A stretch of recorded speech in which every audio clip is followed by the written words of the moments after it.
그 인권 6가지는 6개의 사과일 수가 있고 6가지의 오렌지가 될 수가 있습니다. 그러니까 비교하기가 어렵지요. 어, 비교하는데 의미가 없지요. 그런 걸 참고하면서 북은 사과고 남은 오렌지다 이런 식으로 질과 질이 다른 걸로 생각하면은 이해하는 데 도움이 될 것입니다.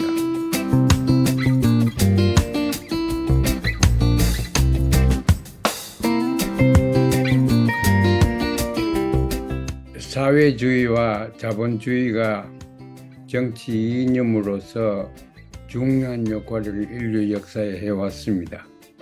그런데 그 이념이라는 게 목적적인 가치관도 있지만은 보통 권력을 위한 어, 수단으로 사용되어 왔습니다. 그런데 이제 수단이 아니고 목적으로 우리가 얘기할 수 있는 어, 그 정치 이념을 가져야 되겠다 하는 그런 생각에서 생각하다가 결론 나온 것이 인권이다. 그래서 인권을 제가 유엔에서 있는 인권부터 다 훑어보고 또 인권 제가 대학원에서 인권 강의를 몇 년이나 했습니다. 그래서 인권에 대한 개념을 다양한 개념을 많은데 그 중에 6가지가 우리가 받아들여야 되겠다. 남과 북이 지금 현재 이념과 제도가 다르더라도 받아들일 수 있는 그런 인권 개념들이다. 예를 들어서 생존권이다. 그건 뭐 자본주의나 사회주의가 다 중요하게 생각을 하죠. 그러한 어, 의미에서 6가지 인권을 제가 찾아냈습니다. 그 6가지가 이제 실질적으로 남과 북에서 어떻게 적용되었으며 그 실현되었느냐 그를 비교하는 게 너무나 재미가 있지만은 제가 결론적으로 얘기를 하면은 질과 질이기 때문에 그 인권 6가지는 6개의 사과일 수가 있고 6가지의 오렌지가 될 수가 있습니다. 그러니까 비교하기가 어렵지요. 어, 비교하는데 의미가 없지요. 그런 걸 참고하면서 북은 사과고 남은 오렌지다 이런 식으로 질과 질이 다른 걸로 생각하면은 이해하는 데 도움이 될 것입니다. 그리고 보통 이제 남과 북 비교한다 그러면 우리 이 멘탈리티가 비교해서 어느 쪽이 더 잘하느냐 점수를 매겨보자. 1점에서 5점까지 하면은 그 북에서 5점이냐 빵점이냐 뭐 그런 식으로 자꾸 비교를 하는데 비교를 하고 싶으면 하십시오. 그건 우리한테 자유니까 비교를 다 해도 됩니다. 그런데 6가지 인권이 제일 중요한 것이 생존권입니다.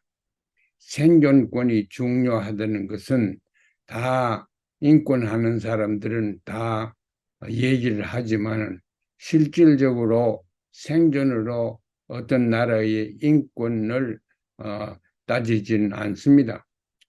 미국에도 생존권을 가지고 따져보면은 그렇게 인권이 발전된 나라도 아닙니다. 그러나 생존이라는 보편 타당성이 있고 또 누구나 다 가지는 권리이기 때문에 이 동일 인권의 개념으로 생존권을 받아들였습니다. 그 사람이 살고 나면 그 생존권을 살기 위해서 뭐 여러 가지가 있습니다. 서너 가지가 뭐 핵심적인 게 있지요.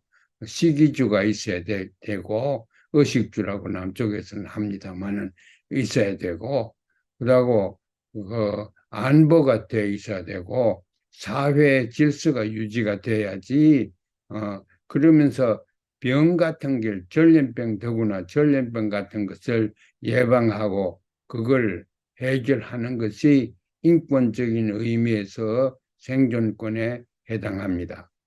그래서 북을 그런 의미에서 보면은 또 남과 비교하려면 마음속으로 비교하십시오. 저는 결론을 비교해서 점수 매기는 결론은 내지 않겠습니다. 그건 제가 그렇게 애플과 오렌지로 생각하기 때문에 그런 점이 있습니다. 그러나 또 정치적으로도 너무나 민감도가 높기 때문에 제가 그렇게 하는 것이 별 의미가 없다고 생각합니다. 아무튼 어, 그 제일 중요한 것이 시기주인데 제가 어릴 때 한국에 있을 때 그 중국이나 북에서는 시기주라고 그랬는데 남쪽에 오니까 의식주가 돼버렸어요. 그래, 입는 것이 먹는 것보다 더 중요하다고 생각하는 것이 남쪽 자본주의가 시작될 때 아마 그런 풍조가 있은 것 같아요. 그 옷을 잘 입으면 부자가 된 것 같고, 배가 튀어나와야지 부자인 것 같고, 제가 그런 인상을 받았거든요.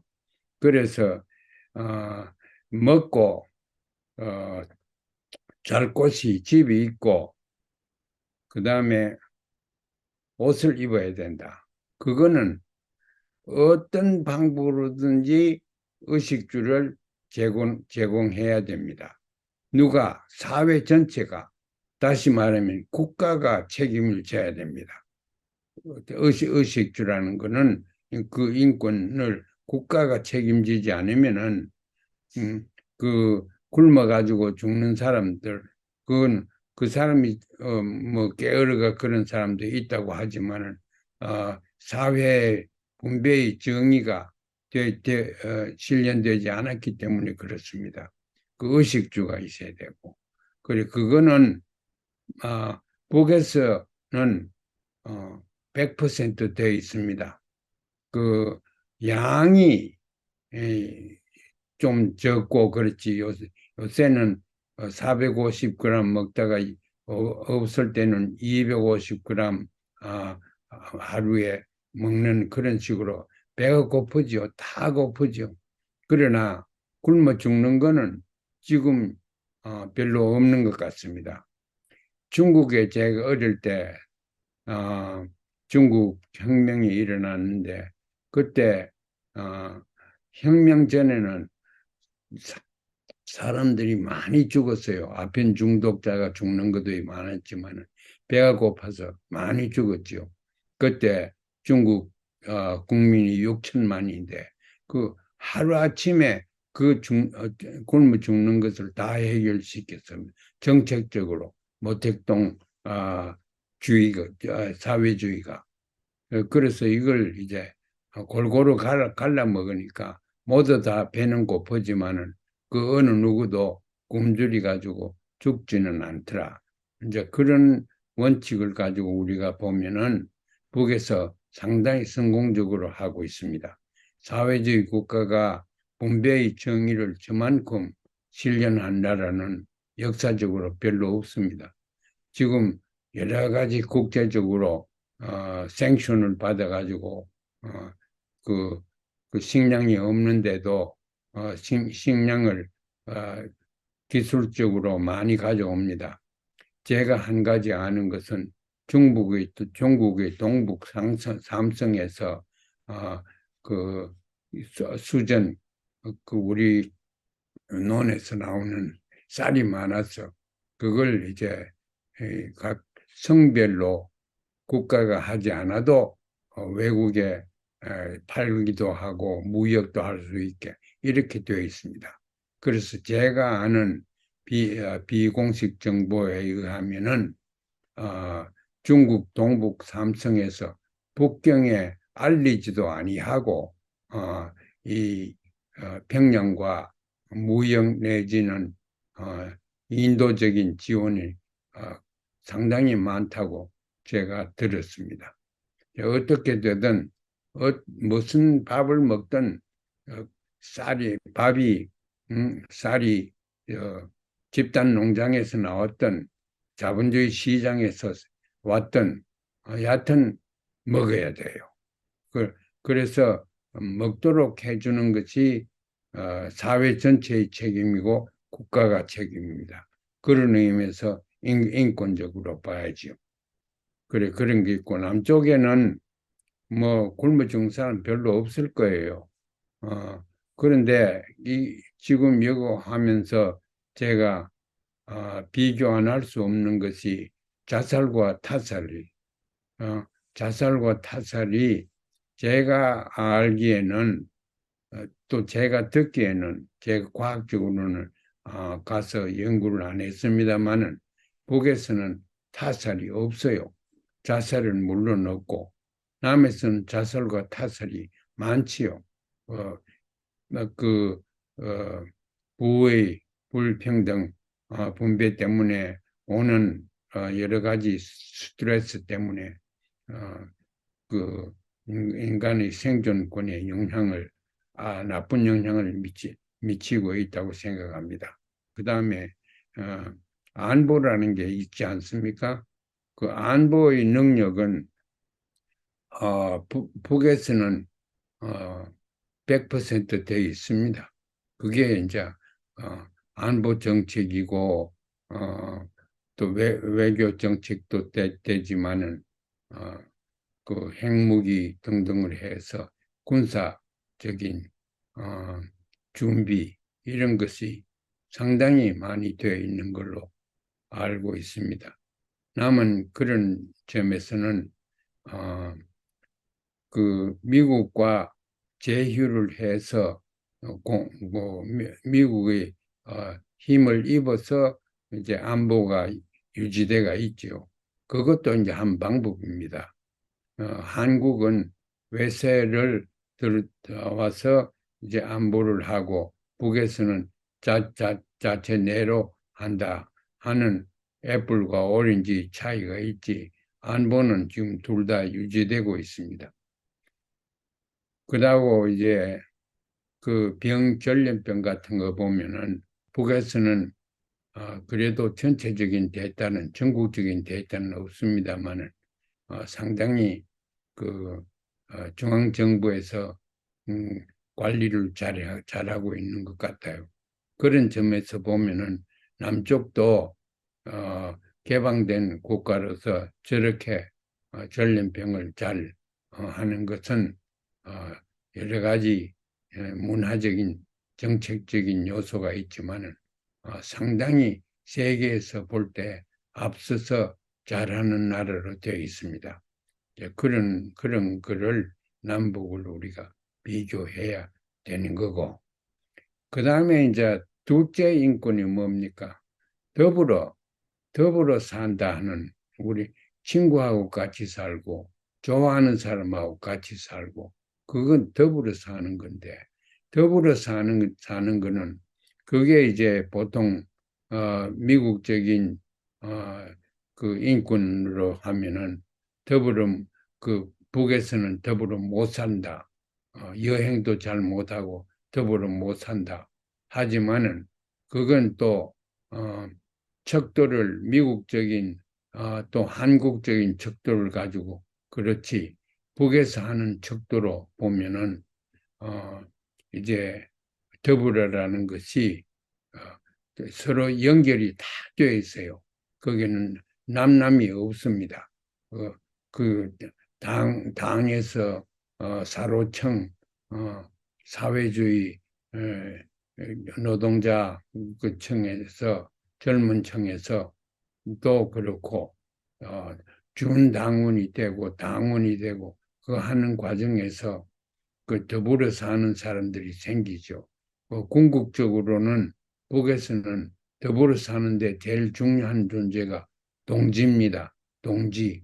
동지라는 우리식 사회주의 개념에서 보면은 동지라는 것은 상당한 수준에서 결합되는 그러한 의식적인 거, 사상적인 거, 생활 방법에서 오는 거, 이런 것들이 다 연결이 되는 그런 사람들이 동지이죠. 그래서 제가 평양 가서 그 이런저런 회의에 가서 앉아는 내 앞에 명패를 내 앞에는 내한테는 동지라는 말을 붙여주지 않아요. 동지의 자격이 없으니까. 그 대신에 선생이라는 말을 붙여요. 내 이름 박한식 선생. 그런데 많은 사람들이 해외에도 가는 사람들도 제가 누구누구라는 얘기는 하지 못하겠습니다. 동지라고 불리는 사람들이 있어요. 그래, 그 동지가 더불어 사는데 동지가 얼마나 중요한지, 또 동지가 되기 위해서 사람들이 말할 수 없는 노력을 한다는 거, 공부도 하고 또 생활을 동지로서 하는 생활을 하게 됩니다. 그래서 거기는 거기대로 더불어 사는 방법이 있지요. 가족제도를 우리가 얘기를 하는데 북에서 가족제도가 대가족제도가 그대로 있습니다. 한 지붕 밑에 보통 세 세대가 같이 살지요. 그리고 그만큼 가족이 팽창돼서 그 서로 사는 더불어 사는 그러한 모습을 볼 수 있고, 그 반면에 남쪽은 남쪽대로 더불어 살기 위해서 여러 가지 종류의 조직들이 있지 않습니까? 동창생들, 그 동양 사람들, 또 군대도 다른 사람을 만들어주는 곳이 그 군대라는 게 남쪽도 그렇고 북쪽도 북에서 군대의 질서라는 것은 더 조직적이고 더 일사불란한 체질을 가지고 있습니다.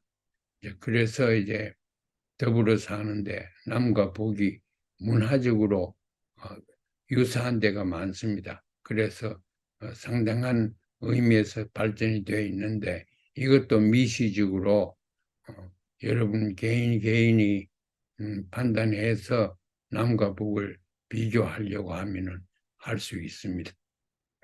그렇고 그래서 더불어 사는 이런 것이 있고, 특별히 제가 따로 지급하는 것이 사랑권입니다. 사랑이라는 것은 가족을 중심으로 사랑이 일어나고 사랑에서 아이들이 생기고 하니까 가정이라는 게 그렇게, 가족 문화라는 게 그렇게 중요합니다. 남에도 그렇고 북에도 그렇습니다. 그래서 이런 민족이 이상가족으로서 아픔을 견뎌야 되는 그러한 한을 가진 민족이라는 걸 우리가 생각해야 됩니다. 가족이라는 게 이렇게 중요한데 또 이거를 강제적으로 분산을 시켜가지고 서로 같이 못 살게 만들어 놓는 것은 정치 혹은 외교 정책의 실패에서 오는 겁니다. 조선민주주의 인민공화국은 큰 그 가정입니다. 큰 가정입니다. 거기에서 어버이 수령이라고 하지 않습니까? 큰 가정이에요. 어버이라. 그 아버지가 아니고 어버이다. 아버지, 엄마가 그래 평등으로 해서 하는 그러한 권위가 있는 그런 조직입니다. 이 가정이라는 것이. 그래서 가정이 남과 북에서 어떻게 형성되어가 있고 어떤 역할을 사회 정치에서 하는가, 교육에서 하는가, 이런 걸 비교하는 것이 굉장히 중요한 연구의 대상이라고 생각합니다. 그래, 그다음에 자유가 있지요. 자유라는 건 제가 생각하는 자유를 생각하십시오. 자유라는 건 방종이 아닙니다. 그냥 제 마음대로 하는 게 아닙니다. 자유라는 것은 선택권을 의미합니다. 선택을 할 수 있어야지 자유가 있지. 자유라는 것은 스스로 선택하는 것을 자유라고 합니다. 그러면은 선택을 하는데 그 북에서는 누가 선택하느냐? 위에서 선택을 해줍니다. 당 중앙에서 선택을 해주지요. 왜냐하면 인민들이 잘 모르니까 또 교육을 덜 받았으니까 그렇게 되는 점도 있고, 그 당 조직을 보면 지방당에서부터 그 선택권을 그냥 발동을 해서 최고인민회의 위원 같은 거 선택할 때 그 지방에서부터 그 선거로서 그 선거라는 건 선택의 자유지요. 이제 그런 게 있습니다. 한국은 말할 것도 없이 미국의 민주주의를 따라가니까 선거 자체가 선택이고, 선택이 없으면은 선거의 의미가 별로 없죠. 미국 민주주의에 지금 선택권이 없습니다. 선택권이 지금 두 사람 나오가 두 사람도 다 참 이상한 사람들이 지금 나와가지고 경선을 하게 되는데, 미국 국민들이 선택권을 그 도난당했다고 저는 생각합니다. 그 선택권이 없는 미국은 민주주의냐? 아닙니다. 그래서 민주주의 위기가 선택권이 없는 데서, 선택권을 활발하지 못하는 데서 온다고 생각합니다. 그게 제도적인 취약점도 있고 문화적인, 의식적인, 또 교육에서도 잘못된 게 있고, 미국이, 제가 이 50여 년을 미국을 1년도 안 빠지고 살아보니까 미국을 잘 알겠는데, 미국의 지금 큰 병이 미국 병입니다. 미국 우위하는 그런, 미국을 우월하게 생각하는, 그 미국 하는 거는 옳고 다른 나라가 하는, 다른 민족이 하는 건 그러다. 미국적이라는 것이 하나의 큰 가치로 되어 있습니다. 그 미국 우월주의가 기독교에서 유래가 됐지요. 제가 볼 때는 미국 우월주의가 미국은 선택된 나라다. 선택한 사람들이다. 이런 데서부터 시작해서 이제 미국 우월주의자. 여러분들도 아시지만 미국에 자동차 타고 나면 킬로미터로 하지 않습니다. 온 세계가 다 킬로미터로 하는데 미국은 마일스로 하지요. 그 계산하기가 복잡합니다. 그러고 센티미터로 하지 않고 전부 다 인치로 하지요. 그 미국만 그렇게 하고 있어요.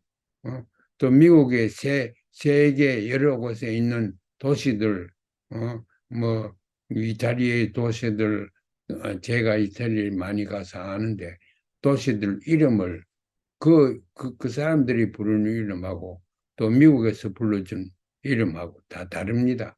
베니스도 베네치아, 파리는 페리스, 그것도 다 그렇죠, 다르지요. 그런 식으로 미국 우월감을 가지고 있습니다.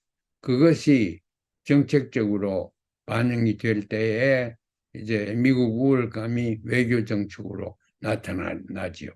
그게 후진국에 대해서 미국이 패권주의를 계속 조정하는 것이 거기에서 있습니다.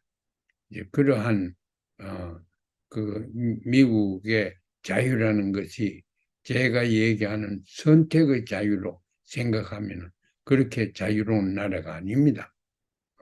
그래, 그 선택을 못하게 흑인이 있는 데는 흑인들이 당선 안 되게 그렇게 만드는 것이 제리맨더링 그런 것도 있고 선거구를 안 하는 것입니다만, 그래서 한국도 그걸 닮아가지고 미국의 그, 어, 그 선거제도를 그래가지고 소선거구지요. 미국도 소선거구니까 제3당이 들어설 여지가 없습니다. 제3당이 없는 게 어떻게 민주주의입니까? 선택의 자유가 그렇게 제한되어 있는데, 그래서 소선거구로 하니까 양당에서 나오게 아니면은 다른 데서는 당이 없습니다. 소선거구로 지금 하고 있는데 중선거구로 해야 된다고 생각이 되고, 북은 이 사람을 뽑는데 선거라는 게 있기는 있지만 보통 그게도 다당 정치가 아니기 때문에 그 투표에 지망하는 사람들은 많습니다. 최고인민회에 하는 것도 그래서 선거 유세도 있고 그렇습니다. 자기 나름대로. 그러나 그것이 선택의 자유가 있다고, 또 선택의 자유를 위해서 그 선택당하는 그 사람들이나 당하는 그런 명제들, 이런 것들에 대해서 많은 정보가 있느냐? 그렇지 않습니다.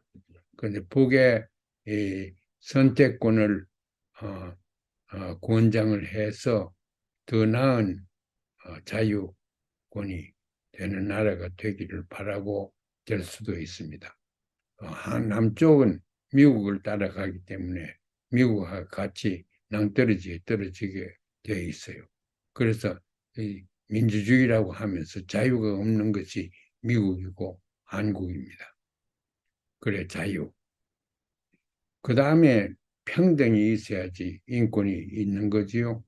평등이라는 건 여러 가지 의미에서 모든 사람이 똑같은 걸 가지게 하는 것이 평등이냐, 뭐 그렇게 생각하는 사람들도 있고 하지만은 그것보다도 좀 병행시켜 가지고 능력에 의해서 분배하는, 또 국가에 공헌하는 분야에 의해서 분배가 결정되는 그런 점도 북에서는 있습니다.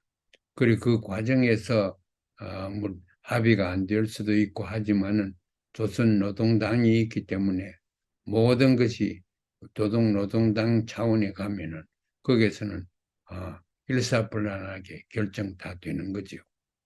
그래서 요새 보면은 오늘 김정은 위원장이 러시아에 갔지 않습니까? 갔는데 미국의 100% 전문가들 혹은 장군들, 정치인들 나와가지고 하는 말이, 김정은이는 독재자다, 무자비한 독재자다, 자기 형을 죽이고 자기 외삼촌을 죽였지 않느냐, 이런 얘기를 요새 많이 합니다. 그런데 그 내용을 또 더 우리가 과학적으로 연구를 해야 되지만은, 제가 고찰하고 연구하고 북에서 여러 사람들하고 대화를 해서 발견한 것은 자기 형을 자기가 죽인 것, 외삼촌을 자기가 죽인 것이 아니고 당이 죽였어요. 당이 죽였다. 당이 그렇게 그런 어떤 원칙에 맞지 않으면은 사형이 정한다. 그러면은 그 자기 형 죽는 거, 외삼촌 죽는 거 보고 굉장히 슬퍼하고 그랬다고 합니다. 울기도 하고 그랬다고 합니다. 그러나 그것이 자기 개인의 독재자처럼, 자본주의 국가에서 군사 독재자는 그렇지 않습니까? 마음대로 해서 죽이고 하는데, 근데 그렇지 않은 가능성이 내적으로 보면은 당에서 큰 걸 유지하기 위해서 사상이 좋지 않고 좋지 않은 자본주의적인 제도를 모방하려고 하는, 답습하려고 하는 죄를 덮어씌워서 장성택이나 김정남이를 당에서 제거했다고 저는 그렇게 결론을 내렸습니다.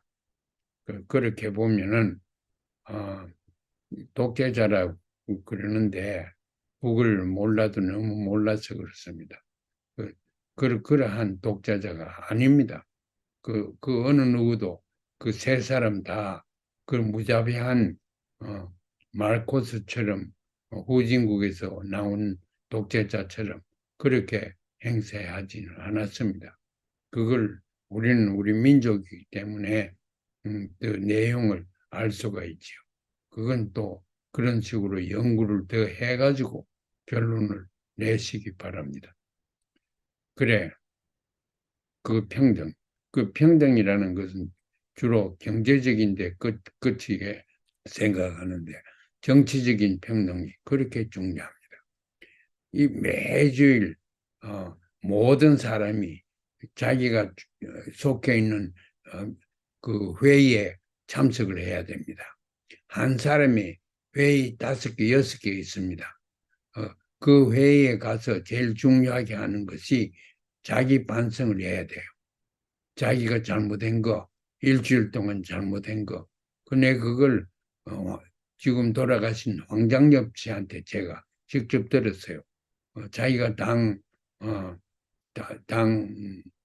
당석이지만은 한 사람이지만은 자기가 자기 잘못한 고백을 하지 않으면은 이게 문책이 당까지 올라가 가지고 자기가 자리를 유지할 수 없다고 그럽니다.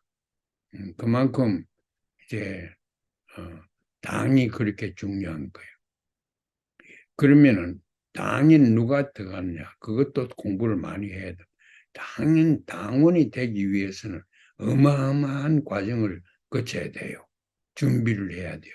교육을 해야 돼요. 당원은 개인주의를 떠납니다. 당원은 소위 제가 아는 사회 정치적 생명체가 당원입니다. 그 개인적인 생명체가 아니고 사람이 당에서 보는 사람이 되어야지 당원입니다. 그래서 대학교 좋은 대학교 종합대학교에 나왔다. 그러면 당원인데 그 당원도 준당원이 있고 또 정당원이 있습니다. 정당원 스테이터스를 계속 유지하기 위해서는 상당한 노력을 계속해야 됩니다. 그래서 당이라는 당원이라고 하면 벌써 자격이 인정돼가 거기에는 권위가 있는 겁니다. 당원이라고 하면 우리 북을 공부하는데 좀 허점이 있는 것은 그 남쪽에서 쓰고 있는 안경을 가지고 북을 보니까 북이 제대로 보이지 않아요. 그래서 그런 게 있고 그 다음에 인권 가운데 제일 마지막으로 그건 어디에서도 인권 얘기할 때 유엔에서도 별로 얘기가 없습니다. 그게 나라권이에요. 국가권이에요. 그게 우리가 얘기하는 주권이에요. 그게 이 나라를 안 가져보고 나라 없이 고생한 그런 이력이 없는 사람들은 나라권이 무슨 말인지 모릅니다. 그러나 우리같이 일제식민지 그 전부터 뭐 옛날부터 그랬죠. 국력이 약하고 그러나 땅은 땅은 반도가 얼마나 탐스럽습니까? 그러니까 모든 중국의 왕국들이 다 점령을 하고 했는 그래서 조공도 많이 바쳐야 되고 그런 생활을 쭉 했기 때문에 우리 민족에게는 주권이 제일 중요합니다. 주권이 곧 생존권이고 주권이 곧 선택권입니다. 주권 아니면 다른 인권이 하나도 없습니다. 그래서 우리는 이 사랑방에서 얘기하는 인권에는 주권을 제일 앞장 세워야 됩니다. 왜냐하면 우리 민족이기 때문에 그 주권을 이해를 잘 못하는 제3국가 사람들은 이해를 잘 하겠지만은 패권주의를 엔조이했던 그런 나라들은 서구 나라들이나 미국이나 이런 거는 주권이 무슨 말인지 모릅니다. 우리는 기필코 미국과도 다르고 유럽과도 다 다른 것은 주권이 없던 생활을 우리가 했어요. 중국도 주권 없던 생활을, 실질적으로 없던 생활을 100년이나 했지 않습니까? 아편전쟁 이후에. 주권을 가졌다는 것은 국가가 선택권이 있다는 겁니다. 국가가 선택권이에요. 모든 결정을, 선택을 할 수 있는, 군인에 대해서, 안보에 대해서, 외교 정책에 대해서 선택권을 국가가 가지자. 그런 건데, 그걸 우리는 꼭 주장해야 되고, 그건 북에서는, 제가 볼 때는 다른 건 몰라도 주권은 북입니다. 남과 북을 어느 나라와 비교해도 어, 지금 조선민주주의인민공화국만큼 주권을, 어, 그 물리적인 주권을, 혹은 정신적인 주권도 마찬가지입니다. 주권을 행사한 나라는 별로 없습니다. 중국도 그렇게 하지 못했습니다. 그걸 우리가 우리 스스로를 비판하고 또 자성을 할 때 꼭 그걸 주권의 중요성 생각해야 될 것입니다. 그런 의미에서 보면은 남과 북을 제가 인권으로 봐서 이렇게 저렇다 얘기했는데, 그러면 북이 몇 점이냐 남이 몇 점이냐, 제가 그걸 의미가 없습니다. 그래, 그런 거 보면은 우리가 발전이라는 개념을 인권에 두고 발전이라는 개념을 찾는 것이 옳다고 생각합니다. 그래서 인권주의를 우리가 내걸어야 되는데, 이걸 그러면 하기 위해서는 정치 이념이라는 것은 권력을 유지하는, 또 쟁취하는 수단이면서 또 이 자체가 가치관을 가지고 있습니다. 가치관이 결여되면 이념이 아닙니다. 그래서 그 영세 중립국이 어떠냐? 중립국으로서 마땅히 기대되는 가치관을 가져야 됩니다. 가치관 없이 중립국이라는 것은 곧 기회 분자에 불과합니다. 이런 눈치 저런 눈치 보고 좀 좋은 데 갖다 붙고, 또 싫으면 버리면 더 좋은 데 갖다 붙고, 그 기회 분자지요. 그 정치 이념은 기회주의가 절대 아닙니다. 그래서 그런 의미에서 우리 통일의 이념은 유권에 있다고 저는 생각하고, 그런데 유권까지 포함해서 정치 이념은 토착 문화, 토착 곳에서 창조가 되어야 되지, 외부에서 받아들여서는 절대 안 되는 것이 이념입니다. 그래서 우리는 우리적인 이념을 창조하다시피 해야 됩니다. 물론 이런 개념들이 다른 사람들도 많이 사용했고 하지만은 우리 것으로 만들어야 되는데, 그러려고 하면, 우리 것으로 만들려고 하면은 우리가 가지고 있는 역사의 재산을 그 통째로 넣어가지고 정치 이념을 우리식으로 바꿔야 됩니다. 우리식 인권주의를 하면은, 그것은 우리식 인권주의가 되면은 그거는 통일정부의 이념입니다. 통일정부의 이념이고, 통일정부의 이념이 되면은 그 이념을 가지고 우리가 원하면은 그 이념 테두리 안에서 중심으로 우리가 영색중립국을 나갈 수 있습니다. 영색중립국은 다른 사람들의 인정을 받는 게 아니고 내가 발걸음을 그렇게 나가야 됩니다. 그래서 결국은 제가 마지막 강의는 민족주의에 대해서 얘기를 하려고 합니다. 우리 민족이 어떤 민족이냐? 그걸 알면은 바람직한 정치 이념을 창조해야 됩니다.